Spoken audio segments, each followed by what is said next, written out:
സർക്കാരിൻ്റെ ക്ഷേമ പെൻഷൻ അതായത് 25-ാം തീയതി മുതൽ കൊടുത്താൽ മതി ഈ മാസം യഥാർത്ഥത്തിൽ. പക്ഷെ അത് 19-ാം തീയതി മുതൽ വിതരണം നടത്തിയാണ്. സാമൂഹ്യക്ഷേമ പെൻഷൻ നാളെ മുതൽ വിതരണം ചെയ്യുകയാണ്. അതിനായിട്ടുള്ള 1105 കോടി രൂപ അനുവദിച്ചു. ഓണം ആയതുകൊണ്ടാണ് അടുത്ത മാസത്തേക്ക് കിട്ടേണ്ട പെൻഷൻ 19-ാം തീയതി തൊട്ട് കൊടുത്തു തുടങ്ങുന്നത്. പെൻഷൻ ഒരു മാസവും മുടങ്ങാതെ കൊടുക്കണമെന്നുള്ള UDF സർക്കാരിൻ്റെ നയത്തിൻ്റെ ഭാഗം കൂടിയാണിത്. സാമൂഹ്യ സുരക്ഷാ പെൻഷൻ 59,472 ഗുണഭോക്താക്കൾക്കായിട്ട് സംസ്ഥാന വിഹിതമായി 951 കോടി 40 ലക്ഷം അനുവദിച്ചു. ഗുണഭോക്താക്കൾ 59,472. സ്റ്റേറ്റ് ഷെയറാണ് 951 കോടി 40 ലക്ഷം അനുവദിച്ചത്. ക്ഷേമനിധി ബോർഡുകളുടെ പെൻഷൻ സർക്കാരിൻ്റെ ധനസഹായത്തോടുകൂടി പെൻഷൻ നൽകുന്ന 16 ബോർഡുകളിലെ 6.59 ലക്ഷം ഗുണഭോക്താക്കൾക്കായി 130 കോടി 32 ലക്ഷം അനുവദിച്ചു. ഇനി ദേശീയ സാമൂഹ്യ സഹായ പദ്ധതി വാർദ്ധക്യ, ഭിന്നശേഷി, വിധവ പെൻഷനുകളിലെ 8,46,456 പേർക്കുള്ള വിഹിതം കേന്ദ്ര സംസ്ഥാന വിഹിതമായിട്ടുള്ള 24.76 കോടി രൂപ അനുവദിച്ചു.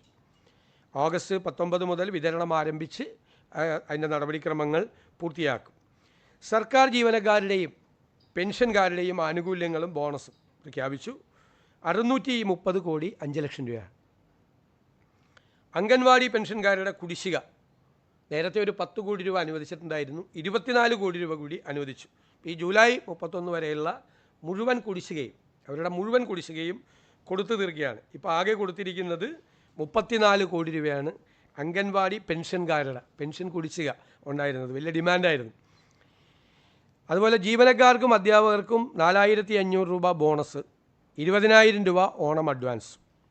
ബോണസിന് അർഹതയില്ലാത്തവർക്ക് 3,000 രൂപ ഉത്സവ ബത്ത.